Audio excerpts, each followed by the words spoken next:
श्री श्रीमद् भक्ति सिद्धांत सरस्वती ठाकुर से प्रभुपाद की जय। अनंत कोटि वैष्णव वृंद की जय। नामाचार्य श्रीदास ठाकुर की जय। बलराम जय विभव महामहोत्सव की जय। समवेत भक्त वृंद की जय। समवेत भक्त वृंद की जय। समवेत भक्त वृंद की जय। श्री श्री गुरु गौरांग की जय।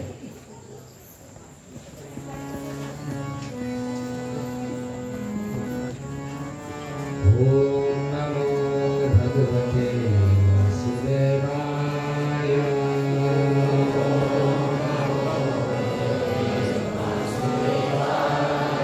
ओम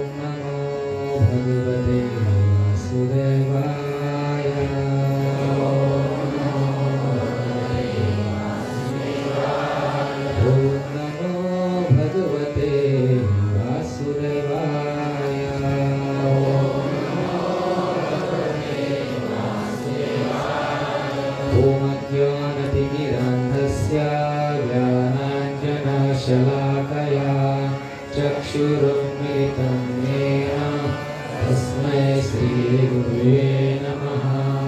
श्रीचैतन्यमनोभीष्टं स्थापितं येन भूतले स्वयं रूपः कदा मह्यं ददाति स्वपदान्तिकं। वन्देऽहं श्रीगुरोः श्रीयुतापदकमलं श्रीगुरुं वैष्णवांश श्रीरूपं साग्रजातं सहगना रघुनाथान्वितं तं सजीवं साद्वैतं सावधूतं परिजनसहितं कृष्णचैतन्यदेवं श्रीराधा कृष्णपादान् सहगना ललिता श्रीविशाखान्वितांश्च नमो विष्णुपादाय कृष्णप्रेष्ठाय भूतले श्रीमते भक्तिवेदान्त स्वामिनिधि नामिने। नमस्ते सरस्वती देवे गौरवाणी प्रचारिणे निर्विशेष शून्यवादी आशाप्रदेशकारिणे वाञ्छाकल्पतरुभ्यश्च कृपासिन्धुभ्येव च पतितानां पावनेभ्यो वैष्णवेभ्यो नमो नमः। हे कृष्णा करुणा सिन्धु दीनबन्धो जगत्पते गोपेश गोपिकान्त राधाकान्त नमोऽस्तुते। तप्तकाञ्चन गौराङ्गी राधे वृन्दावनेश्वरी वृषभानुसुते देवी प्रणमामि हरिप्रिये। जय श्री कृष्ण चैतन्य प्रभु नित्यानंद श्री अद्वैत गदाधर श्रीवासादि गौर भक्तवृंद। हरे कृष्णा कृष्णा कृष्णा हरे हरे हरे राम राम राम हरे हरे। हरे कृष्णा कृष्णा कृष्णा हरे हरे हरे राम राम हरे हरे। हरे कृष्णा कृष्णा कृष्णा हरे हरे हरे राम राम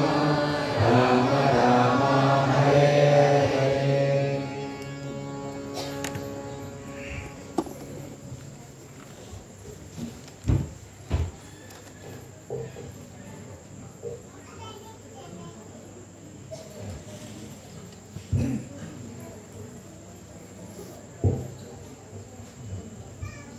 हरे कृष्ण।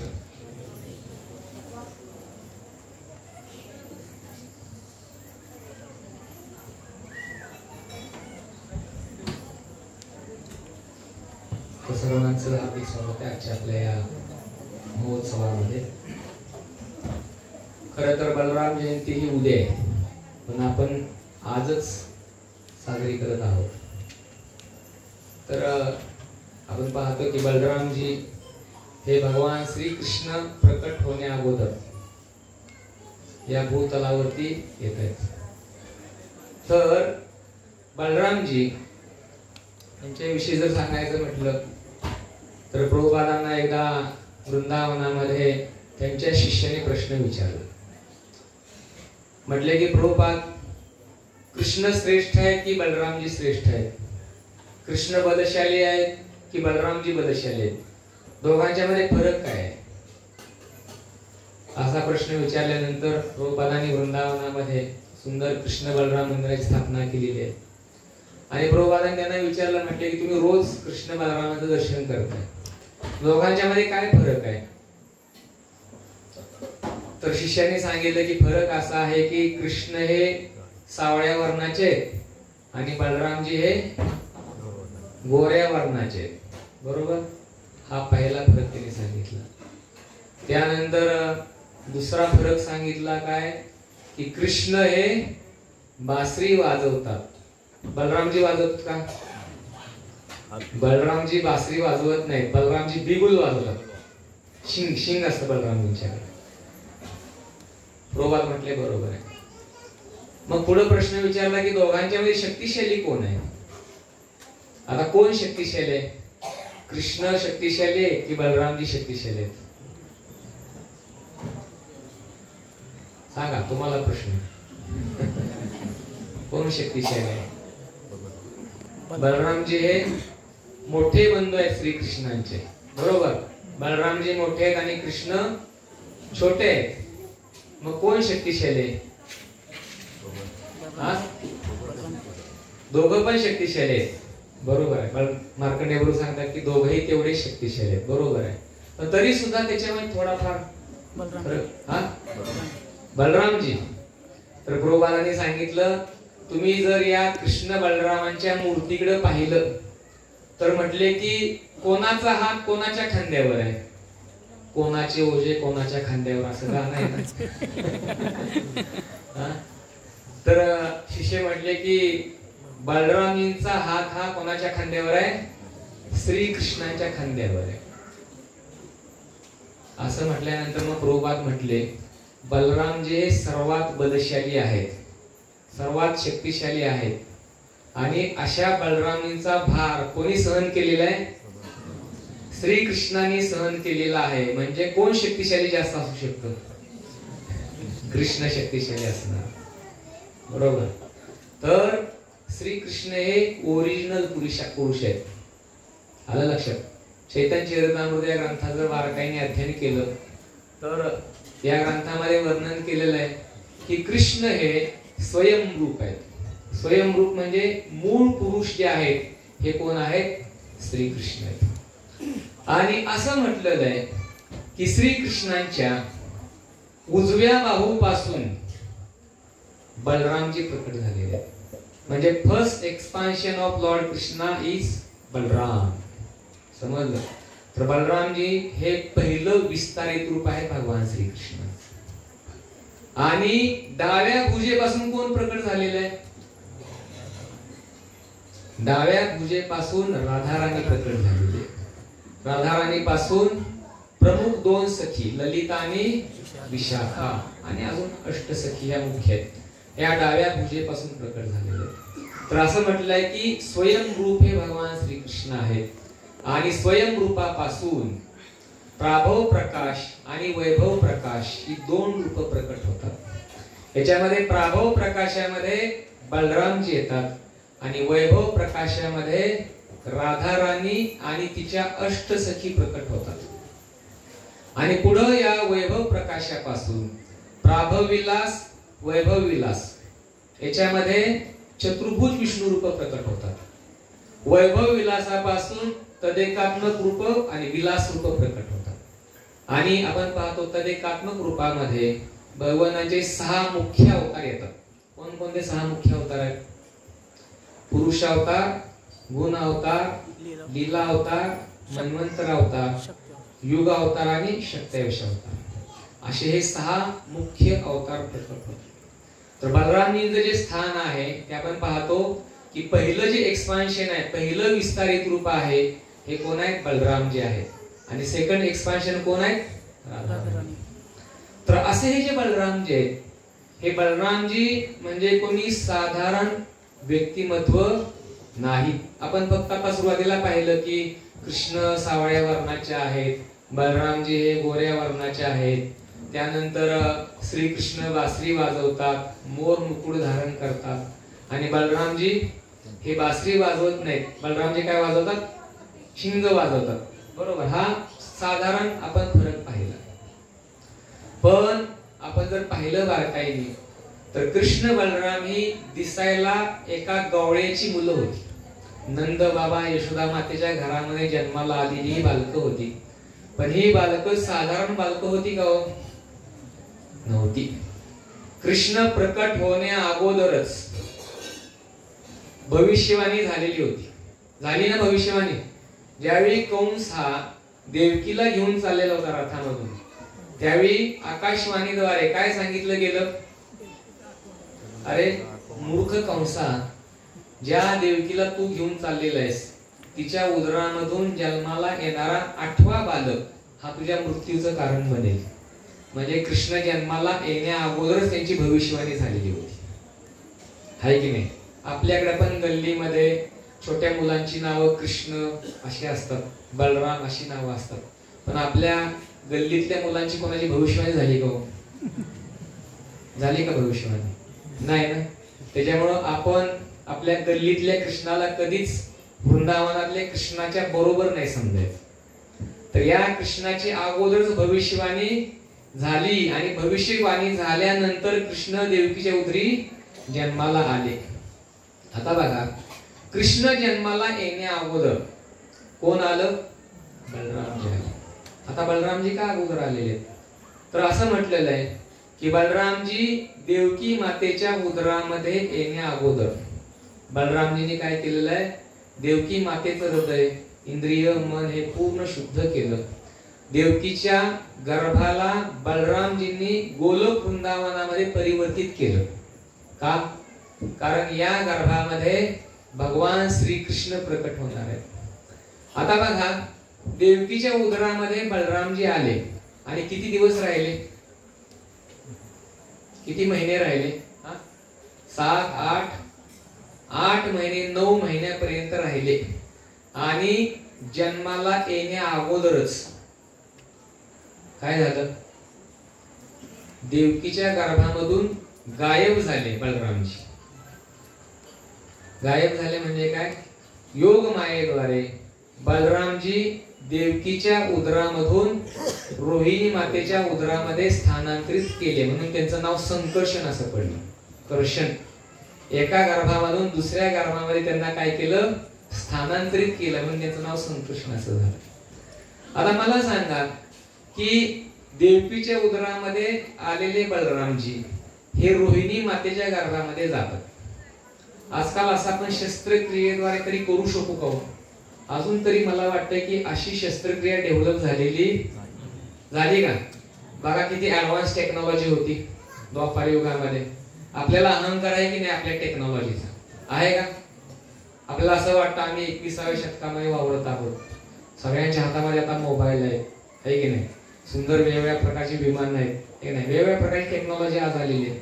पण सर्वात श्रेष्ठ टेक्नॉलॉजी द्वापार युगामध्ये होती. अजूनपर्यंत ती टेक्नॉलॉजी विकसित झालेली नाही. एका मातेच्या उदरामधला बालक काढायचा आणि दुसऱ्या मातेच्या गर्भामध्ये स्थापित करायचं. आहे का शक्य? नाही शक्य. म्हणून आपण स्वीकार केलं पाहिजे, वैदिक शास्त्र हे श्रेष्ठ आहे.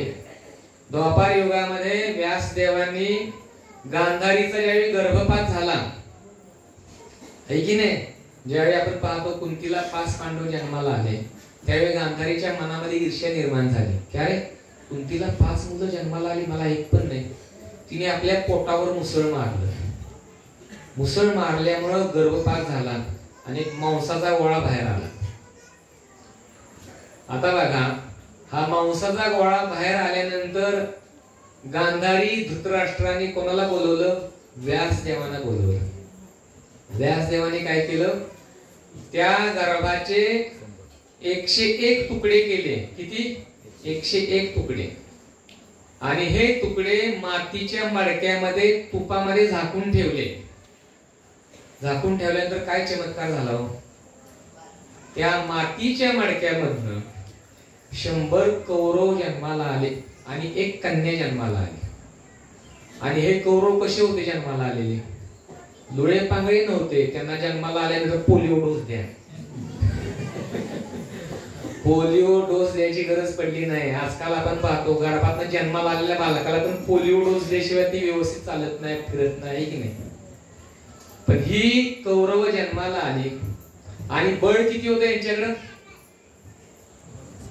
कौरव जन्माला आले, बळ किती होतं? 1000 हत्तींचं बळ होतं. एका हत्तीचं पण नाही. एका माणसाकडे 1000 हत्तींचं बळ म्हणजे तो माणूस झाला काय विचार करा. आपण त्याची कल्पना पण करू शकत नाही. कलियुगात तर अजिबातच कल्पना करू शकत नाही. बघा आता गर्भाचे 100 तुकडे करून त्याच्यामधून ही 100 बालकं जन्माला आली आणि ही बालकं साधारण आहेत का? मग बघा व्यास देवांच्याकडे किती ऍडव्हान्स टेक्नॉलॉजी होती. स्वीकार केलं पाहिजे ना आपण हे. आणि हे काही असं कपोलकल्पित कथा नाहीये. आलं लक्षात? आज पण हस्तिनापूर अस्तित्वात आहे. कुठं आहे सांगा? कुठं आहे हस्तिनापूर? हस्तिनापूर दिल्ली म्हणजे हस्तिनापूर नव्हे. दिल्ली पासून 150-200 किलोमीटर अंतरावरती मेरठ नावाचे एक ठिकाण आहे, ते हस्तिनापूर आहे. आणि आत्ताची जी दिल्ली आहे ना, ते इंद्रप्रस्थ आहे. आज पण सर्व ठिकाणं आहेत. गंगा नदी आहे, यमुना नदी आहे, सर्व स्थानं श्रीकृष्णाने उचलला गोवर्धन पर्वत आज पण वृंदावनामध्ये आहे. कोणाला जर पाहायचं असेल तर आम्ही यात्रा घेऊन चालवलं आहे, येऊ शकता. 25 नोव्हेंबर रोजी कमी तिकीट शिल्लक आहे. तुम्ही मला जाहिरात करता येईल आहे तसं काही नाही. पण तुमचा विश्वास बसत नसेल तर येऊ शकता तुम्ही गोवर्धन बघायला. तर आज ही सर्व ही ठिकाणं अस्तित्वात आहेत. तर असे हे बलरामजी देवकीच्या उदरामधून कोणाच्या उदरामध्ये गेलेले? रोहिणी मातेच्या उदरामध्ये गेले. आणि तिथं गेल्यानंतर मग श्रीकृष्ण देवकी मातेच्या उदरामध्ये आले. म्हणजे बलरामजींनी भगवान श्रीकृष्णांच्या साठी सुंदर स्थान अगोदर तयार केलं, म्हणून बलरामजींना सर्वश्रेष्ठ सेवक असं पण म्हटलं जातं. त्याचबरोबर बलरामजी आदि गुरु पण आहेत. म्हणजे जेवढे पण या जगामध्ये आध्यात्मिक गुरु आहेत, या सर्व गुरूंचं प्रतिनिधित्व बलरामजी करतात. म्हणून असं म्हटलंय की आध्यात्मिक गुरूंना आपण प्रसन्न केल्याशिवाय आपण बलरामजींना प्रसन्न नाही करू शकत. आणि आध्यात्मिक गुरूंना पण प्रसन्न करायचं असेल तर आपल्या गुरु बंधूंना आपण काय केलं पाहिजे? प्रसन्न केलं पाहिजे. आपल्या समूहामध्ये भक्तांच्या सेवेमध्ये आपण संलग्न झालं पाहिजे. मगच गुरूंना प्रसन्न करणं शक्य आहे. आणि ज्यावेळी गुरु प्रसन्न होतील त्यावेळी कोण प्रसन्न होणार आहे? बलरामजी प्रसन्न होणार आहे. आणि बलरामजी प्रसन्न झाले तरच श्रीकृष्ण प्रसन्न होणार आहे. म्हणून श्रीकृष्णांची कृपा जर आपल्याला प्राप्त करायची असेल तर सर्वात महत्वाची गोष्ट आहे आपल्याला बलरामजींना प्रसन्न केलं पाहिजे. मगच आपण श्रीकृष्णांना प्रसन्न करू शकतो. तर असे हे बलरामजी रोहिणी मातेच्या गर्भामध्ये स्थानांतरित होतात. आणि मग कृष्ण हे देवकी मातेच्या उदरामध्ये येतात. आणि मग कृष्ण त्या ठिकाणी प्रकट होतात. आणि कृष्ण बलराम प्रकट झाल्यानंतर गोकुळामध्ये ही छोटी 2 बालकं सर्व ब्रजवासियांचं लक्ष केंद्रित करतात, आकर्षित करतात. इतकी सुंदर बालकं ही वृंदावनामध्ये जन्माला आली. यांच्याविषयी असं म्हटलंय की गुलाबाच्या फुलाकडं किंवा कमळाच्या फुलाकडे पण व्यक्ती एकटकपणे पाहणार नाही. त्या कमळाच्या फुलापेक्षा आणि गुलाबाच्या फुलापेक्षाही अति सुंदर असणारी ही 2 बालकं होती. आणि सर्व ब्रजवासियांना ती आकर्षित करत होती.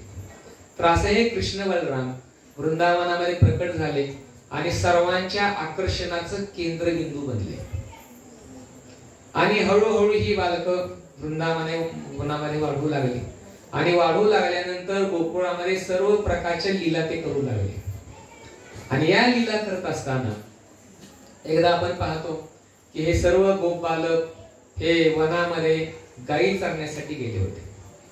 आणि गायी चारण्यासाठी गेलेले असताना इकडं मथुरेमध्ये कंसाने विचार केला की जो बालक आपल्याला मारण्यासाठी प्रकट झालेला आहे त्याला मारण्यासाठी वेगवेगळे असुर पाठवणं गरजेचं आहे.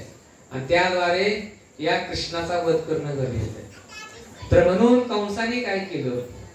प्रलंबासूर नावाचा एक भयंकर मोठा राक्षस वृंदावनामध्ये पाठवला. आणि हा प्रलंबासूर वृंदावनामध्ये एका गोप बालकाचं रूप धारण करून आला. आता कृष्ण बलराम वनामध्ये काय करायचे? 2 पक्ष करायचे आणि 2 पार्ट्या करून त्याच्यामध्ये ते वेगवेगळ्या प्रकारचे खेळ खेळायचे. आणि प्रलंबासूरला माहित होतं की कृष्ण हा जास्त शक्तिशाली आहे. म्हणून कृष्णाला मारण्या अगोदर आपण काय करूया? बलरामाला ठार करू. बलरामाला ठार केल्यानंतर कृष्णाला ठार करणं सोपं जाईल. म्हणून हा प्रलंबासूर एका सुंदर गोप बालकाच्या रूपामध्ये आला. आणि या रूपामध्ये आल्यानंतर कृष्ण बलरामामध्ये दोन पक्ष निर्माण झाले. एका बाजूला कृष्णाचा पक्ष, दुसऱ्या बाजूला बलरामाचा पक्ष. आणि याच्यामध्ये असं ठरलं की या दोन पक्षामध्ये ज्या पक्षाचा पराभव होईल त्याने काय करायचं, अपोजिट पक्षामधील गोलबालांना आपल्या खांद्यावर बसवायचं आणि 1 किलोमीटर अंतरावरची सैर करून आणायचं. लहानपणी असे सगळे छोटे खेळ आपण खेळलो. आजकाल हे खेळ बंद झाले कारण मोबाईल हातामध्ये आले. मोबाईल हातामध्ये आल्यामुळं क्रिकेट खेळायचं पण पोरांनी सोडून दिलेलं आहे. क्रिकेट सुद्धा आजकाल त्या मोबाईल मध्येच आहे ना. क्रिकेट पण मोबाईल मध्ये, म्हणजे बॅट नाही, बॉल नाही, स्टंप नाही, काय आवश्यकता नाही, सगळंच मोबाईल मध्ये, बोटावरती सगळं. तर असे खेळ मोबाईल मध्ये आल्यामुळे हे सगळे खेळ आता संपुष्टात आलेले आहेत. पण हे सर्व जे खेळ आहेत हे कृष्ण बलराम वृंदावनामध्ये खेळायचे. आणि हा जो प्रलंबासूर आहे यांनी पक्ष भगवान श्रीकृष्णांचा निवडला आणि त्या पक्षामध्ये सामील झाला. आणि या खेळामध्ये काय झालं, बलरामजींचा पक्ष पराभूत झाला. बलरामजींचा पक्ष पराभूत झाल्यानंतर आता वेळ कोणत्या पक्षावर आली, श्रीकृष्णांच्या पक्षामध्ये असणाऱ्या सर्व गोप बालकांच्यावर वेळ आली की या पक्षामधील ग्वालबालांना आपल्या खांद्यावर बसवायचं आणि 1 किलोमीटर घेऊन जायचं. आणि प्रलंबासुराने काय केलं, प्रलंबासुराने बलरामजींना निवडलं. तो म्हटला की बलराम दादा तुम्ही माझ्या खांद्यावर बसा, मी तुम्हाला काय करतो, सैर करून आणतो. आणि प्रलंबासुराच्या खांद्यावर बलरामजी बसले. श्रीकृष्णांच्या पक्षामध्ये प्रत्येक ग्वालबालाच्या खांद्यावरती बलरामजींच्या पक्षामधील ग्वालबाल बसले आणि खेळ सुरू झाला. आता प्रलंबासुराच्या खांद्यावर बलरामजी बसले आणि प्रलंबासुर आता निघाला. सुरुवातीला गती थोडी कमी होती, पण हळूहळू प्रलंबासुराने आपली गती वाढवली आणि बाउंड्री मारलेली होती. 1 किलोमीटरच्या अंतरावरती रेषा आखलेली होती. प्रलंबासुर त्या रेषेपर्यंत पोहोचला आणि रेषा पार करून पुढे जाऊ लागला. आणि बलरामजींनी पाहिले की अरे हा तर रेषा पार करून पुढे चाललेले. बलरामजींच्या थोडं लक्षात आलं. थोडं लक्षात आलं म्हणजे काय की याचा अर्थ काय बघा, लक्षात घ्या.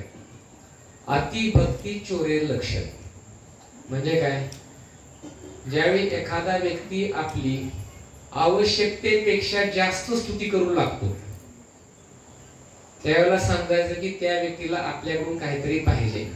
तुमचं प्रवचन एकदम खराब झालं तरी पण एखादा म्हणला काय प्रवचन, वा वा वा,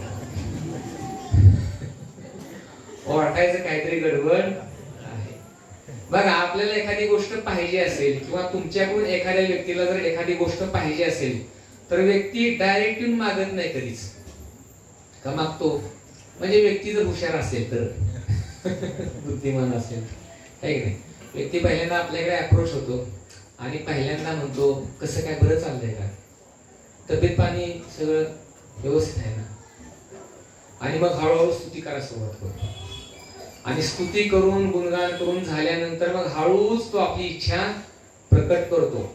हुशार माणूस असा असतो बरं का, हे लक्षात ठेवा. माहित नसेल तर माहिती असलं पाहिजे. अतिभक्ती चोरेल लक्षण म्हणजे काय, कधी कधी भक्त समूहामध्ये सुद्धा एकदम नवीन आलेला व्यक्ती सुद्धा हरिबोल प्रभूजी, हरे कृष्णा प्रभूजी, काय सेवा करू, काय सेवा करू, काय सेवा करू, आणि असं गोडगोड गोडगोड बोलून येतो जवळ आणि मधीच अचानक गायब होतो. गायब होताना काहीतरी मंदिरातलं पण गायब झालं नंतर लक्षात येतं.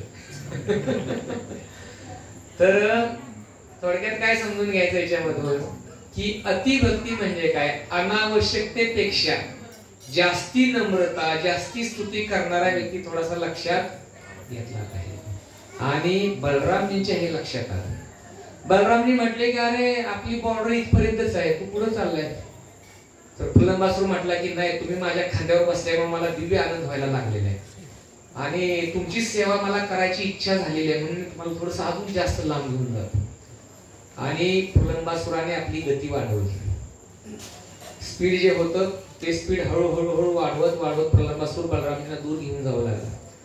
आणि घेऊन जाऊ लागल्यानंतर बलरामजींच्या हळूहळू लक्षात आलं की याचा काहीतरी वेगळा बेत आहे, यांनी वेगळा डाव रचलेला आहे. आणि जसं जास्त अंतर पार केलं तसं प्रलंबासुराने आपलं जे ग्वाल बालाचं शरीर होतं ना ते हळूहळू परिवर्तित करायला सुरुवात केली. म्हणजे अगोदर एवढाच छोटासा ग्वाल बालक होता तो, पण हळूहळू त्याचं शरीर तो काय करू लागला, विस्तारित करू लागला.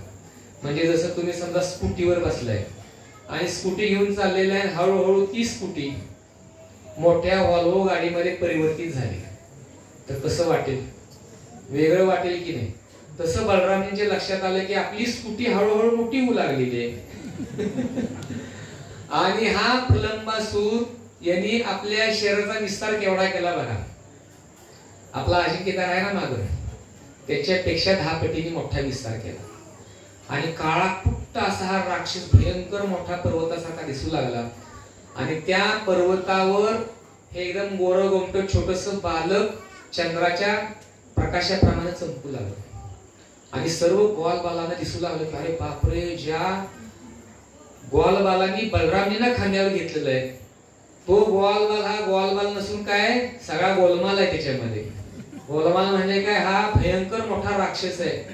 आणि बलरामजींनी पाहिले की अरे हा तर भयंकर मोठा राक्षस आहे. खाली वळून बघितलं, त्याचे लाल भडक डोळे झालेले होते, तोंडातून अग्नी बाहेर पडत होता. बलरामजींनी विचार केला की याचं अंतिम संस्कार लवकर करणं गरजेचं आहे. आता बघा, एवढ्या मोठ्या भयंकर राक्षसाच्या खांद्यावर बसलेले बलरामजी एका छोट्या बाहुलीप्रमाणे दिसत होते. आता तुम्हाला बल ऐकायचं त्यांचं कसं बल आहे बघा. दिसायला जरी ती ही छोटी बालक असली तरी पण यांचं बल बघा किती आहे. बलरामजींनी फक्त आपला असा मुक्का पकडला, दोन्ही हात घट्ट पकडले, दोन्ही हात घट्ट पकडून धाडकन त्याच्या डोक्यामध्ये असा मुक्का मारला. मुक्का मारल्याबरोबर प्रलंबासूर अर्धा जमिनीमध्ये गेला. काय म्हटलं मी, प्रलंबासूर अर्धा जमिनीत शिरला. म्हणजे बघा बळ किती असेल. आता पुढे बरेच प्रसंग आपण पाहणार आहे बलरामजींचे. दिसायला छोटं बालक आहे परंतु बल बघा किती आहे त्यांचं. प्रलंबासूर जमिनीमध्ये रुतला. दुसरा मुक्का मारल्यानंतर त्याचं मस्तक काय झालं, असं धाडकन फुटलं. फुटल्यानंतर पाण्याचे काराजी उठतात ना बाहेर, तसं त्याच्या शरीरामधून रक्ताचे काराजी उठले. आणि त्या रक्ताने बलरामजींचा मस्त अभिषेक झाला. बोलो बलरामजी भगवान की जय. आता सुंदर आपण अभिषेक केला, तसा अभिषेक तिथं प्रलंबासुराच्या रक्ताने झाला. आणि तिसऱ्या मुक्क्यामध्ये प्रलंबासूर जमिनीवर कोसळला आणि त्याचा वध झाला. तर अशा प्रकारे बलरामजीने हा पहिला असुर मारला. तर कृष्ण बलराम वनामध्ये गायी चारायला जायचे आणि गायी चारायला गेल्यानंतर कंस ही वेगवेगळ्या प्रकारचे असुर वृंदावनामध्ये पाठवायचं आणि या सर्व असुरांचा समाचार कृष्ण आणि बलराम घ्यायचे. बलरामजींनी मोजकेच असुर मारले, जास्त करून श्रीकृष्णाने सगळे असुर मारले. आता बलरामजी दुसरा असुर कोणता मारला बघा. एकदा सर्व असेच ग्वालबाल वनामध्ये गायी चारण्यासाठी गेले होते आणि गायी चारत असताना सर्व गोपालक कृष्ण बलरामांना म्हटले की हे कृष्ण बलराम, आम्हाला खूप भूक लागलेली आहे आणि जवळच बाजूला एक तालवन आहे आणि त्या तालवनामध्ये खूप सुंदर गोड फळं त्या झाडांना लागलेली आहेत, तर ती आपण खायला जाऊया. पण त्या ठिकाणी त्या वनामध्ये एक भयंकर राक्षस राहतो, त्याचं नाव आहे धेनुकासूर. तर तो अतिशय भयंकर राक्षस आहे आणि हा राक्षस गाढवाच्या रूपामध्ये. असं म्हटल्यानंतर श्रीकृष्णाच्या लक्षात आलं की हा जो धेनुकासूर आहे या धेनुकासुराचा आपण वध करू शकत नाही. श्रीकृष्णाने बलरामजीच्या कानात सांगितलं की हा जो धेनुकासूर आहे हा धेनुकासूर प्रल्हाद महाराजांच्या वंशामध्ये येतो आणि त्याच्यामुळं मी याचा वध करू शकणार नाही. तर हा जो धेनुकासूर आहे मागच्या जन्मामध्ये बळी महाराजांचा पुत्र होता, त्याचं नाव होतं साहसिक. आणि हा साहसिक यांनी बाणासुराची एक कन्या तिचं अपहरण करून एका गुफेमध्ये तिला घेऊन गेलेला होता आणि गुफेमध्ये घेऊन गेल्यानंतर त्या ठिकाणी तिचा संग करत असताना त्या गुफेमध्ये दुर्वासा मुनी बसले होते तपस्या करण्यासाठी. आणि तपस्या करण्यासाठी बसलेले असताना दुर्वासा मुनींनी पाहिलं की अरे हा एक राक्षस या ठिकाणी आलेला आहे एका कन्येचं अपहरण करून. त्यावेळी दुर्वासा मुनी त्याला शाप दिला, तू गाढवाप्रमाणे काम लोलूप झालेला आहेस, तर तुला माझा शाप आहे की तू पुढच्या जन्मामध्ये गाढव बनशील. आणि तो साहसिक पुढं धेनुकासुराच्या रूपामध्ये जन्माला आला. श्रीकृष्ण म्हटले की हा प्रल्हादाच्या वंशामध्ये येतो आणि मी वचन दिलेलं आहे की तुझ्या वंशामध्ये इथून पुढे येणाऱ्या कुठल्याही राक्षसाचा निवध करणार नाही. म्हणून बलरामच्या कानात त्यांनी सांगितलं की या धेनुकासुराचा समाचार तुम्हीच काय करा. आणि ही सर्व गोपालक त्या वनामध्ये प्रवेश करतात. वनामध्ये प्रवेश केल्यानंतर त्या ठिकाणी त्या झाडाची फळं हळूहळू पाडायला सुरुवात करतात. आणि काही फळं खाली पाडल्यानंतर त्या फळांचा खाली पडलेल्याचा आवाज धेनुकासुराच्या कानावर पोहोचला. कानावर पोहोचल्याबरोबर धेनुकासूर झोपलेला होता. झोपलेला धेनुकासूर जागा झाला. आता बघा, खूप मोठं वन होतं आणि या वनामध्ये एवढी सुंदर फळं होती, पण हा धेनुकासूर कोणालाही ती फळं देत नव्हता. म्हणजे कधी कधी आपण पाहतो लोकांच्याकडे अमाप प्रॉपर्टी असते. प्रॉपर्टी म्हणजे कोणाकडे 100 एकर 200 एकर 500 एकर अशी प्रॉपर्टी आणि करोडो रुपयाची संपत्ती असते. पण तुम्ही सर्वजण जन्माष्टमीचं कलेक्शन करायला जाताय, पण लोक कलेक्शन देतात का? देतात डोनेशन? सहजासहजी डोनेशन देत नाहीत. अगदी करोडो रुपये जरी असले की नाही तर जास्तीत जास्त 100 रुपयाची नोट 200 रुपयाची नोट आपल्या हातावर टेकवत आहे की नाही. तर द्यायची वृत्ती लोकांच्याकडं नाही, साठवून ठेवायची वृत्ती आहे, परंतु द्यायची वृत्ती लोकांच्याकडं नाही. काही लोकांची भावना अशी आहे की आमच्या पैशाला वाढवी लागो पण आम्हाला तुम्हाला द्यायची नाही. आणि खरोखर जर सांगायचं म्हटलं ना तर काही लोकांच्या पैशाला वाढवी लागते. ज्यावेळी ईडीची रेड पडते त्यावेळी हे सगळं दिसतं बघा, आहे की नाही. आजकाल ईडीची आहे की नाही प्रसिद्धी वाढलेली आहे की नाही. जेवढे पण भ्रष्टाचारी आहेत त्यांच्या मागे सरकारने ईडी लावलेली आहे आणि ईडीने सर्वांना येड करून टाकलेलं आहे, भ्रष्टाचारी लोकांना विशेष करून, आहे की नाही. तर धेनुकासुराकडे पण ही अशी प्रॉपर्टी होती, पण तो कोणालाही त्याच्यामध्ये एकही फळ खायला देत नव्हता. ही फळं खाली पडायला लागली, धबधब धबधब आवाज येऊ लागला. त्याचा आवाज त्याच्या कानावर पोहोचला. धेनुकासूर झोपेतनं जागा झाला. त्याला असं वाटलं की माझ्या एरियामध्ये कोणीतरी प्रवेश केलेला आहे. उठला आणि पावलाची टाक टाकल्याबरोबर धरणी फुंकू लागला.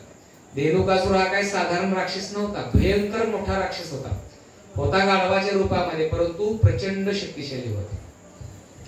आणि पावलं टाकत टाकत जसा येऊ लागला तसा त्याला त्या फळ पडण्याचा आवाज पण येऊ लागला आणि क्रोधाने त्याचे डोळे लाल झाले आणि धावत पळत सुटला. आणि धावत पळत सुटल्याबरोबर धरणीकंप होऊ लागला. धरणीकंप होऊ लागल्यानंतर त्या ताल वृक्षाची फळं धबधब खाली पडायला लागली. इतका शक्तिशाली हा राक्षस होता. धावत पळत गेला आणि गेल्यानंतर आता गाढवाची पद्धत कशी आहे माहिती आहे तुम्हाला? गाढव काय करतं सांगा? हा पुढच्या पायाची की मागच्या पायाची? असं म्हटलेलं आहे की साहेबाच्या पुढनं गाढवाच्या मागणं कधी जायचं नसतं. का जायचं नाही साहेबाच्या पुढनं सांगा? साहेबाच्या पुढनं गेलं की काहीतरी काम सांगणार आणि गाढवाच्या मागणं गेलं की अशी लाथ बसते, उठू शकणार नाही आपण. आणि हा जो धेनुकासूर आहे धावत पळत गेला आणि बलरामजी फ्रंटला होते, कृष्ण मागच्या बाजूला होते.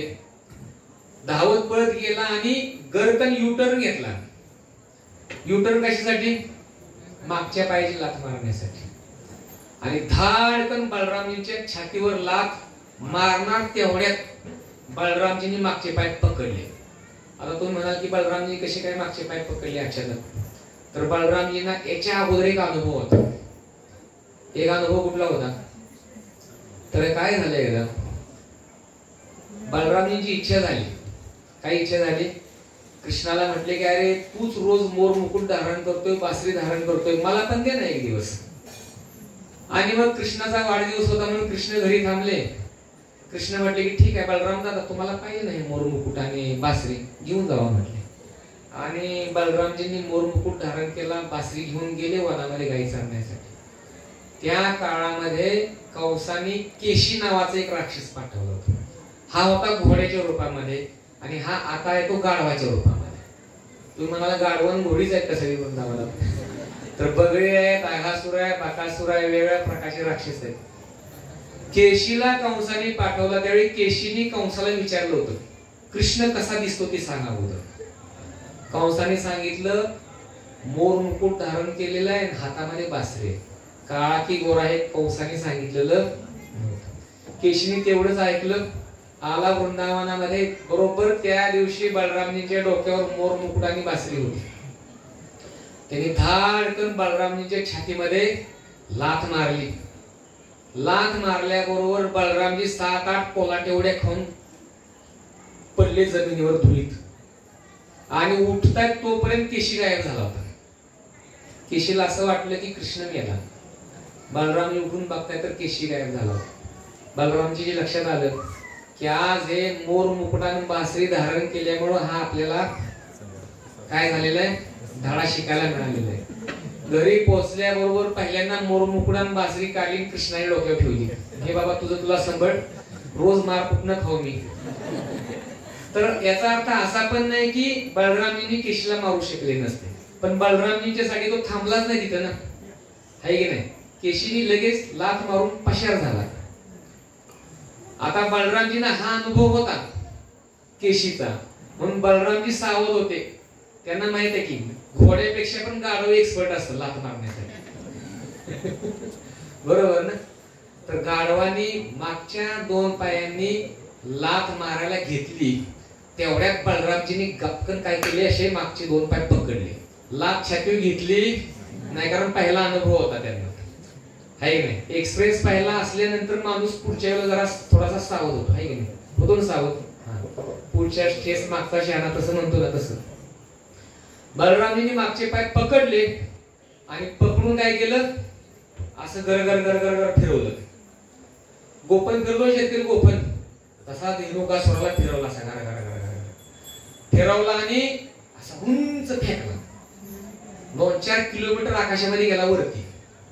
गर गर गर गर गर गर गर फिरत धाडकन जमिनीवर कोसळला.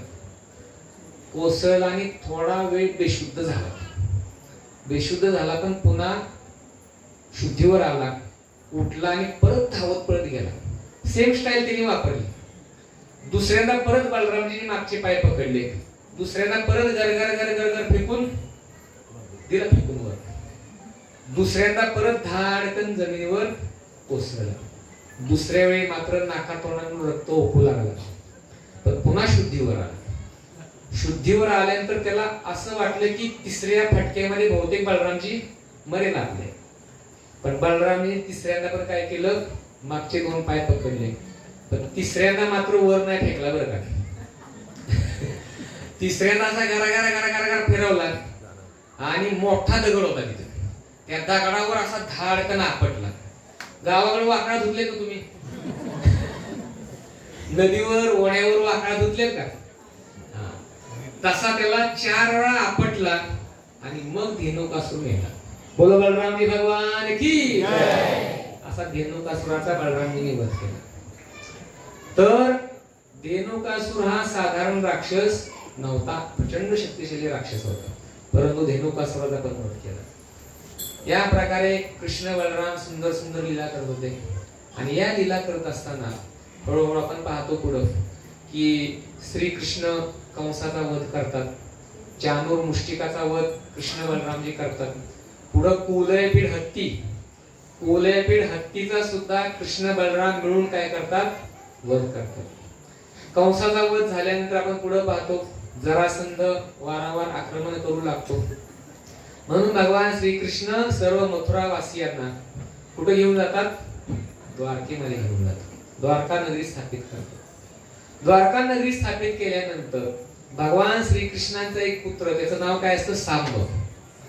हा सांब हस्तिनापूर मध्ये जातो आणि त्या ठिकाणी दुर्योधनाची कन्या असते.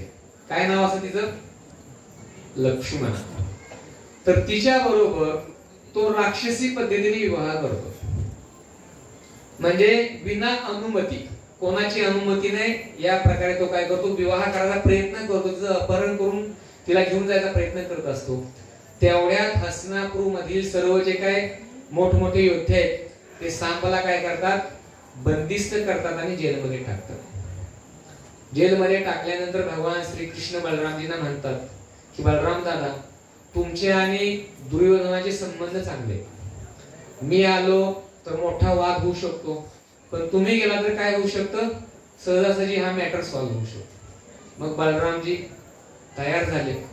बलरामजी श्रीकृष्णाला म्हटले की ठीक आहे, मी समजावण्याचा प्रयत्न करेन आणि सांबाला परत घेऊन येईन. आणि बलरामजी हस्तिनापूर नगरीमध्ये पोहोचले. आणि पोहोचल्यानंतर दुर्योधन, दुःशासन या सर्व कौरवांना धृतराष्ट्राला समजावून सांगू लागले की सांबनी लक्ष्मणाबरोबर विवाह केलेला आहे, म्हणजे की तो अपहरण करण्याचा प्रयत्न करत होता, पण तुम्ही सर्वांनी मिळून काय केलं, त्याला जेलमध्ये बंदिस्त केलेलं आहे, तर त्याला तुम्ही सोडवा आणि रीतसर व्यवस्थित विवाह लावून पाठवून द्या. असं म्हटल्यानंतर दुर्योधन हा बलरामींचा अतिशय कटू शब्दामध्ये अपमान करू लागतो. आणि इतक्या कटू शब्दामध्ये तो म्हणतो की आमच्याच भाकरीवर तुम्ही सर्वजण द्वारकावासी जगतात आणि आम्हालाच या ठिकाणी तुम्ही धडे शिकवायला येतात, हे बरोबर नाही म्हणतो. आणि चालता व्हा म्हणतो माघारी. असं म्हटल्यानंतर मग बलरामजी आपली शक्ती त्या ठिकाणी दाखवतात. आता बघा बलरामींचं बल किती आहे. बलरामींचा या प्रकारे दुर्योधनाद्वारे कटू शब्दामध्ये अपमान केल्यानंतर बलरामींचे डोळे लाल धुंद झाले, तळपायाच्या मस्तकाला पुचले. आणि बलरामजी रिकामे हाताने गेले नव्हते, त्यांना माहित होतं इथं गेल्यानंतर काहीतरी होणार आहे. हातामध्ये गदा आणि हल हे दोन्ही आयुध बलरामजीच्या हातामध्ये होते. बलरामजींचा क्रोध अनावर झाला. बलरामजीने आपलं हल काढलं आणि हस्तिनापूर नगरीमध्ये असं जमिनीमध्ये रोवलं. जमिनीमध्ये हल रोवल्यानंतर संपूर्ण हस्तिनापूर नगर बलरामजी ओढायला लागले. आता बघा, एक साधारण दिसायला व्यक्ती आहे, परंतु सामर्थ्य बघा किती. संपूर्ण हस्तिनापूर नगरी हलद्वारे ओढू लागले आणि सर्वांना आव्हान केलं की जर तुम्ही काही क्षणामध्येच सांब आणि लक्ष्मणाला या ठिकाणी घेऊन आला नाही तर ही हस्तिनापूर नगरी सगळी काय करेन, मी गंगेमध्ये बुडवून टाकेन. आणि हस्तिनापूर नगर ओढायला सुरुवात केली. नगर जायला लागलं बलरामजींच्या पाठीमागं. त्यावेळी भीष्मदेव, द्रोणाचार्य, कृपाचार्य हे त्या ठिकाणी आपल्या आपल्या आसनावरून उठले. दुर्योधनाकडे गेले, म्हटले की अरे मूर्खा, तुला माहित नाही बलरामजींचं बल किती आहे. जर तू बलरामजी शरणागती घेतली नाहीस, सांबचा लक्ष्मणाचा रीतसर विवाह लावून दिला नाही तर सर्वांचा विनाश निश्चितपणे. असं म्हटल्याबरोबर दुर्योधनाच्या लक्षात आलं की बलरामजी हे काही साधारण व्यक्तिमत्व नाही. धावत पळत गेला, बलरामजींचे चरण पकडले आणि बलरामजी म्हटले की चरण पकडून चालणार नाही, सांब आणि लक्ष्मणाला या ठिकाणी रथावर घेऊन या, त्यांचा योग्य रीतीने विवाह लावून द्या, मगच मी शांत. तत्काळ लगेच दुर्योधनाने आज्ञा दिली. सांब आणि लक्ष्मणाचा विवाह बलरामजीने समोर लावला आणि थाटामाटामध्ये हुंड्यासह बलरामजी सांबला घेऊन द्वारकेमध्ये गेले. तर हे बलरामजींचं बल आहे. त्याच्यामुळे बलरामजी हे कोणी असं साधारण व्यक्तिमत्व नाही. पुढे भविष्यामध्ये आपण पाहतो कौरवामध्ये आणि पांडवामध्ये भयंकर युद्ध सुरू होते. या युद्धामध्ये भगवान श्रीकृष्ण बलरामजींना विचारतात, म्हणतात की बलराम दादा कुठला पक्ष घेताय, भाजप की काँग्रेस. तर बलरामजी म्हटले की अपक्ष, कुठल्याच पक्षामध्ये मी उभं राहणार नाही, मी सरळ काय करणार, तीर्थयात्रा करण्यासाठी जाणार. कृष्ण म्हटले बघा कुठल्या तरी पक्षामध्ये या, तुम्ही तीर्थयात्रेला तिकडे पण काहीतरी घोळ करा, त्याच्यामुळे तुम्ही कुठल्या तरी पक्षात या. बलरामजी म्हटले की मला कुठल्याच बाजूनी काय करायचं नाही, सहभागी व्हायचं नाही, युद्धामध्ये भाग घेणार नाही, मी सरळ काय करणार, तीर्थयात्रा करण्यासाठी जाणार. आणि बलरामजींनी तीर्थयात्रा करायला सुरुवात केली आणि सर्व तीर्थाटन करत बलरामजी नैमिषी अरण्यामध्ये पोहोचले. नैमिषी अरण्यामध्ये पोहोचल्यानंतर या वनामध्ये हजारो ऋषीमुनी एका सभेमध्ये भागवत कथा श्रवण करण्यासाठी बसले होते. आणि या भागवत कथेचा वक्ता कोण होता, रोमहर्षण सूत होते. या रोमहर्षण सूतची नेमणूक सर्व साधू संतांनी केली होती आणि रोमहर्षण सूत त्या सभेमध्ये साधू संतांना भागवत कथा सांगत होते. आणि या भागवत कथेमध्ये बलरामजींची एंट्री झाली. बलरामजींनी प्रवेश केल्याबरोबर सर्व साधू संत उठून उभे राहिले आणि बलरामजींचं स्वागत केलं. बलरामजींचं स्वागत केलं, सन्मान केला. पण एक गोष्ट अशी घडली, भागवत कथा सांगणारा व्यक्ती मात्र व्यासासनावर तसाच बसून राहिला.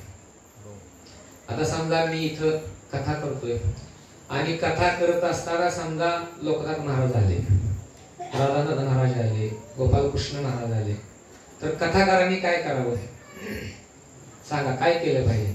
माझ्यापेक्षा पण वरिष्ठ संन्यासी व्यक्तिमत्व या ठिकाणी आलेलं आहे.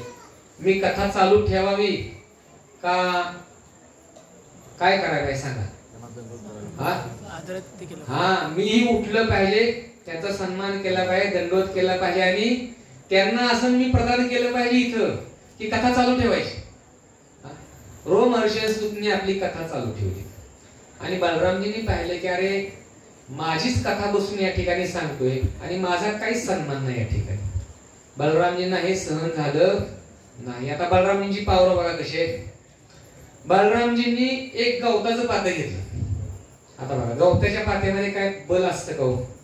गवताच्या पात्यामध्ये काय बल असते? नाही. एक गवताचं पातं घेतलं आणि फक्त असं फेकलं. ते गर गर गर गर गर फिरत रोमहर्षण सूतचं मस्तक झाडापासून वेगळं करून निघून गेलं. आता बघा, आहे का गवताच्या पात्यामध्ये पण बळ बघ कसं आहे. हे गवताचं पातं फेकल्याबरोबर त्यांनी वज्राचं रूप धारण केलं आणि रोमहर्षणचं मस्तक झाडापासून वेगळं झालं. तर हे आहे बलरामांचं बल. तर त्याच्यामुळं दिसायला छोटी बालक आहे परंतु ही साधारण बालक नाहीत. आता बघा, समजा असं गृहीत धरा, आता 100-200 लोक तुम्ही इथं बसलाय आणि वर्ण एक छोटस सापाचं पिलू पडलं खाली, तर मध्ये पडलं, तर तुम्ही किती लोक इथं थांबाल? बर, ते पण विषयी नाग आहे असं गृहीत धरा. आतली काय बाहेरची पण पळती तिकडे. आता मला सांगा, एवढ्या सापामध्ये काय बळ आहे की नाही बळ? हा, विषारी ते टच करस्तोर पुरं आहे, लगेच ICU मध्ये एका मिनिटात.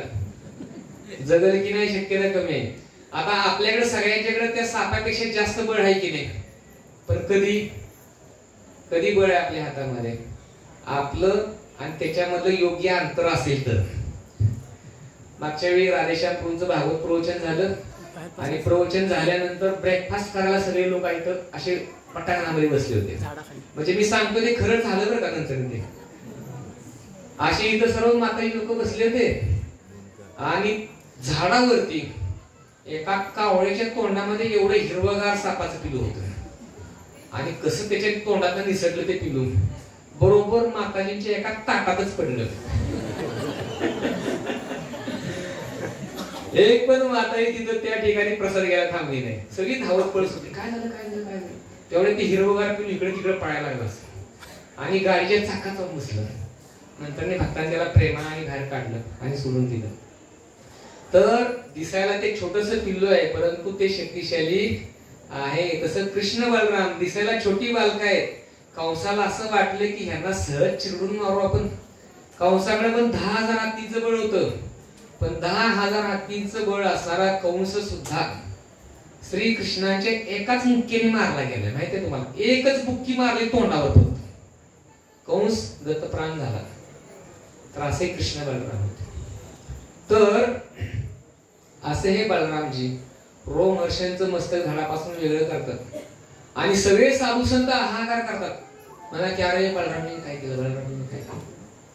बलरामजी म्हटले की मला क्षमा करा परंतु हा व्यक्ती व्यासासनावर बसून कथा सांगण्यासाठी योग्य नाही. आता बघा बलरामजी काय म्हणतात. म्हटले की जर तुमची इच्छा असेल सर्वांची तर त्याला मी जिवंत करू शकतो. म्हणजे जसं मारायचा अधिकार श्रीकृष्णांच्याकडे आणि बलरामांच्याकडे की नाही, तसा जिवंत करायचा पण अधिकार आहे. म्हणून आपण पण एखाद्याला मारू शकतो जर जिवंत करायची शक्ती असली आपल्याकडे.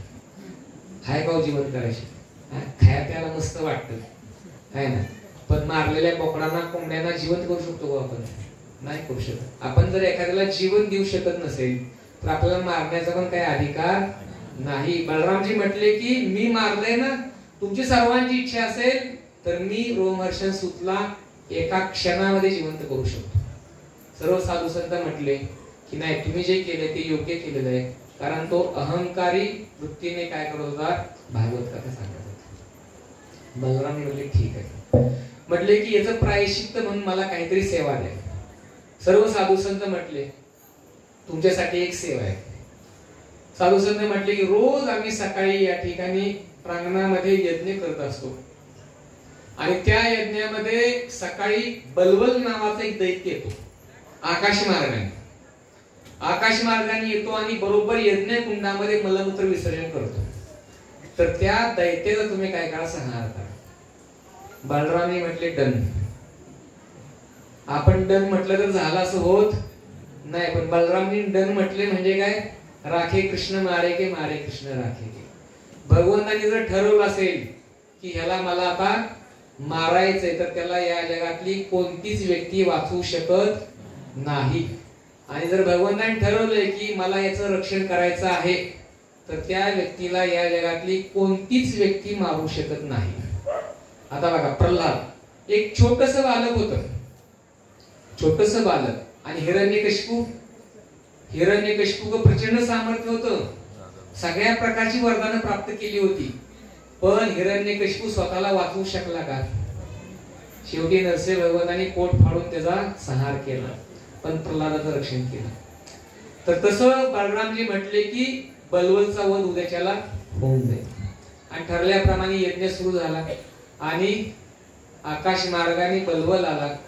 मलमूत्र विसर्जन करायच्या आधीच बलरामजीने आपलं हल काढलं आणि हलने त्याला खाली ओढून घेतला.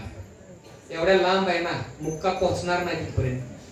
खाली ओढून घेतला, काकत दाबला असा आणि एक बुक्की डोक्यामध्ये मारली. लगेच काही क्षणामध्ये बलवल त्या ठिकाणी मरून पडला. आणि या प्रकारे संहार झाल्यानंतर बलरामजींची सर्व तीर्थयात्रा संपली. तीर्थयात्रा संपल्यानंतर बलरामजींना वारंवार मेसेज यायचे. कुठले? कुरुक्षेत्राच्या रणभूमीवरचे. कुरुक्षेत्रावरचं युद्ध 18 दिवस चाललं होतं. किती? 18 दिवस. आणि शेवटचा दिवस होता. बलरामजींना असं वाटलं, आहे की नाही, भारत पाकिस्तान वर्ल्ड कप असेल तर बघायची जिज्ञासा जास्त असते लोकांची, आहे की नाही. बलरामजींना पण इच्छा झाली की आता शेवटचा क्षण आहे, थोडीशी हाजेरी लावूया. म्हणून बलरामजींनी ठरवलं की आपण आता भीमाचं आणि दुर्योधनाचं युद्ध सुरू होणार आहे आणि इथंच फायनल मॅच होणार आहे की नाही. भीम जर पराभूत झाला असता की नाही तर दुर्योधनाला सगळं राज्य मिळणार होतं, कारण युधिष्ठिर महाराजांनी वचन घेतलं होतं. आणि बलरामजींना जिज्ञासा निर्माण झाली. बलरामजी त्या ठिकाणी कुरुक्षेत्रावर जाण्यासाठी निघाले आणि भगवान श्रीकृष्णांना पण मेसेज आला की बलराम दादा आता युद्धभूमीमध्ये येत आहेत आणि काहीतरी घोटाळा होऊ शकतो. तर गांधारीने दुर्योधनाला सांगितलं होतं, काय सांगितलं होतं की बाबा आता तू एकटाच शिल्लक राहिलेला आहेस आणि तुझं जर रक्षण तुला करायचं असेल तर तुला काय करावं लागेल, निर्वस्त्र होऊन माझ्या समोर यावं लागेल. कशासाठी? माझ्या डोळ्यामध्ये असणारी जी काही शक्ती आहे पतिव्रतेची, त्या शक्तीद्वारे तुझं संपूर्ण शरीर काय होईल, वज्राचं बनून जाईल. तुला या जगामधली कुठलीच शक्ती मारू शकणार नाही. पण कृष्णाने ठरवले ना, काय ठरवले, ह्याला मारायचं, ह्याला काय ठेवायचं. गांधारी ठरवलं की माझा पोरगा काय पण झालं तर जिवंत राहायला पाहिजे, शरीर सगळं वज्राचं बनलं पाहिजे. आणि मग दुर्योधन गंगेमध्ये गेला, मस्तपैकी आंघोळ करून निघाला पहाटेच 3-4 दरम्यान. रस्त्यावर कोण नसते ना, आणि निघाला निर्वस्त्र अवस्थेमध्ये. आणि रस्त्याने चाललेला असताना धाप धाप धाप पावलं टाकत चालला होता, एकटाच होता. आणि मध्येच कृष्ण टपकले ना, असं बघू लागल्या, हे काय? अरे म्हटले दुर्योधन, हाय हे काय आणि कुठं चाललंय? दुर्योधन म्हटला की आईला भेटायला चाललोय. अरे काय जनाची नाही मनाची थोडी ठेव की म्हटले. असाच चाललाय म्हणजे अंगावर काहीच वस्त्र नाही. दुर्योधनाने आता गुप्त रहस्य काय सांगितलं नाही. कृष्ण म्हटले आई समोर चाललाय ना, कमीत कमी जो आपला कमरेचा भाग आहे तेवढा झाकून घे आणि मग जा. असं निर्लज्जपणे आई समोर निर्वस्त्रावस्थेने जाऊ. दुर्योधनाच्या थोडस लक्षात आलं की अरे हा कृष्ण सांगतात म्हणजे जरा थोडस बरोबर सांगतात. आणि कृष्ण भ्रमित करण्यामध्ये पण एक्सपर्ट आहेत. दुर्योधनाला पण लाज वाटली, जनाची नाही म्हणला मनाची तरी ठेवूया थोडीशी, म्हणून त्यांनी झाडाचा पटपटपट पाला काढला आणि कमरेला गुंडाळला आणि गेला आई समोर. गेला आणि गांधार्याने आपली दृष्टी दुर्योधनावर टाकली. संपूर्ण शरीर दुर्योधनाचं वज्रासारखं कठीण झालं एक्सेप्ट कमरेचा भाग. कमरेचा भाग मात्र जसा तसाच नाजूक राहिला. आणि गांधार्याने पाहिले की अरे पोरग जन्माला आल्यापासून असाच मूर्खपणा करत आलेला आहे आणि आताही शेवटी मरायच्या वेळेला सुद्धा ह्यांनी मूर्खपणा केलेला आहे. गांधारी म्हटली रस्त्यात कुणी भेटलं का मध्ये? दुर्योधन म्हटला हो भेटले, कन्हैया कुमार भेटले. हा म्हटले तुझं काम तमाम झालं म्हटले, आता जा म्हटले आता. आणि मग युद्धाचा दिवस उजाडला. आणि आता बघा आपण पाहतो दुर्योधनाचं गुरु कोण होतं माहितीये? दुर्योधनाला गदा युद्ध कोणी शिकवलं? साक्षात बलरामजींनी शिकवलेलं आहे. आणि असं म्हटलं जातं की भीमापेक्षाही भीम हा शक्तीने श्रेष्ठ होता, पण दुर्योधन हा कलेने श्रेष्ठ होता. आणि गदा युद्धामध्ये कला ही कधी पण श्रेष्ठ ठरते. दुर्योधन हा कलेने श्रेष्ठ होता. आणि मग युद्धाचा दिवस दोघांचा उजाडला. आणि दिवस उजाडल्यानंतर दोघांच्या मध्ये भयंकर युद्ध सुरू झालं.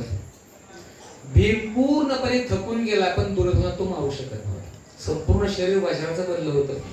अंगावर कुठं पण गदा मारली की नाही तर ती गदा अशी उडून यायची, म्हणजे त्याच्या शरीरावर काहीच इफेक्ट होत नव्हता. भीम शेवटी विचार करू लागला काय करायचं. त्यावेळी कृष्ण भीमाच्या कानात सांगतात, म्हणतात की अरे तू विसरला का तुझी प्रतिज्ञा? भीमाने प्रतिज्ञा काय घेतली होती? हा भीमाने प्रतिज्ञा घेतली होती. दुर्योधन ज्यावेळी द्रौपदीचं वस्त्रहरण करत होता त्यावेळी द्रौपदीला काय म्हटला तो? माझ्या मांडीवर बसायला. त्यावेळी भीमाने प्रतिज्ञा घेतली की ज्या मांडीवर तू इच्छा करतो ना द्रौपदीला बसवण्याची, ती मांडी मी काय करणार आहे? गदेने फोडणार आहे. आणि ही प्रतिज्ञेची आठवण भगवान श्रीकृष्णांनी भीमाला करून दिली. हळूच कानात सांगितली, म्हटले की दुर्योधनाच्या शरीरावर कुठं पण तो आघात कर, तो मारला जाणार नाही. तुला एकच जागा आहे आघात करण्याची, आणि ती कुठली आहे? कमरेची जागा. मांडी फोडायचं वचन तू घेतलेलं आहेस, त्याची मांडी फोड. आता गदा युद्धाचा नियम असा आहे की कमरेच्या खाली गदा मारायची नाही. आणि युद्ध सुरू झालं बरोबर त्याच वेळेला बलरामजी तिथे टपकले. बलरामजी पण मॅच बघण्यासाठी आले. आणि भीमाने काय केलं? कमरेवरतीच आघात करायला सुरुवात केली. आणि भीमाचं पण बळ साधारण होतं. भीमाने सातत्याने दुर्योधनाच्या मांडीवरती आघात करायला सुरुवात केली. आणि मग दुर्योधन ओरडू लागला आणि दुर्योधनाची मांडी रक्तबंबाळ झाली. आणि मग दुर्योधन खाली पडला. आणि बलरामजींना आला राग. म्हटले की हा काय धर्म आहे का? कृष्ण म्हटले धर्म की अधर्म हे पाहण्यासाठी 18 दिवस युद्धात सहभागी व्हायला पाहिजे होते, मग कळलं असतं की धर्म आणि अधर्म काय. तुम्ही जाताय तीर्थयात्रेला, इथं शेवटच्या दिवशी धर्म की अधर्म सांगायला आलाय, त्याला काय अर्थ आहे? बलरामांना खूप क्रोध आला होता. हातात गदा घेऊन भीमाच्या मागच लागले मारायला. श्रीकृष्णाने पकडलं. म्हटले की अहो हे जर 18 दिवसांचं युद्ध बघितलं असतं ना तुम्ही, तर याच्यामध्ये सगळा अधर्मच केलाय कौरवाने. त्याच्यामुळे ह्या अधर्मींना तुम्ही धर्माने कसं काय मारू शकाल? मग बलरामजी जरा शांत झाले. सगळं 18 दिवसाची कॉमेंट्री रिपीट केली श्रीकृष्णाने. पहिल्या दिवशी असं, दुसऱ्या दिवशी असं, तिसऱ्या दिवशी असं झालं, कोणाला कसं कोणाला कसं कोणाला कसं मारलं गेलं ते सांगितल्यानंतर बलरामजी लक्षात आलं की मग बरोबर आहे. कारण त्यांचा प्रिय शिष्य होता ना. शिष्य किती पण कसा पण असला तरी पण शेवटी गुरुला प्रिय असतो, आहे की नाही? तर म्हणून बलरामजींचं प्रेम दुर्योधनावर होतं. पण नंतर बलरामजीच्या लक्षात आलं की भीमाने जे काही केलं ते योग्य केलेलं आहे. आणि मग या प्रकारे भीमाने दुर्योधनाची संपूर्ण मांडी फोडली आणि दुर्योधन रक्तभंबाळ अवस्थेमध्ये पडला आणि शेवटी मरण पावला. तर या प्रकारे हे जे बलराम जे असं म्हटलं जातं द्वापार युगामध्ये थोडं पण जरी काही घडलं ना तर बलरामजींचा लगेच क्रोध शिगेला पोहोचायचा. पण हेच बलरामजी कलियुगामध्ये नित्यानंद प्रभूंच्या रूपामध्ये प्रकट झाले. इथे ज्या दोन मूर्ती दिसत आहेत ना, पलीकडच्या बाजूला आहेत ते कृष्ण आहेत आणि अलीकडच्या बाजूला आहेत ते कोण आहेत? बलरामजी. गौरांग महाप्रभू, नित्यानंद प्रभू. नित्यानंद प्रभू म्हणजे कोण आहेत? बलरामजी. तर कलियुगामध्ये हेच बलरामजी नित्यानंद प्रभूंच्या रूपामध्ये प्रकट झालेले आहेत कलियुगातल्या बद्ध जीवाचा उद्धार करण्यासाठी. आता हा जर क्रोध बलरामजीचा बघितलं तर आपल्याला असं वाटेल की नित्यानंद प्रभूंनी कसा काय प्रचार केला. तर नित्यानंद प्रभू इतक्या नम्र भावनेमध्ये कलियुगामध्ये प्रचार करत होते.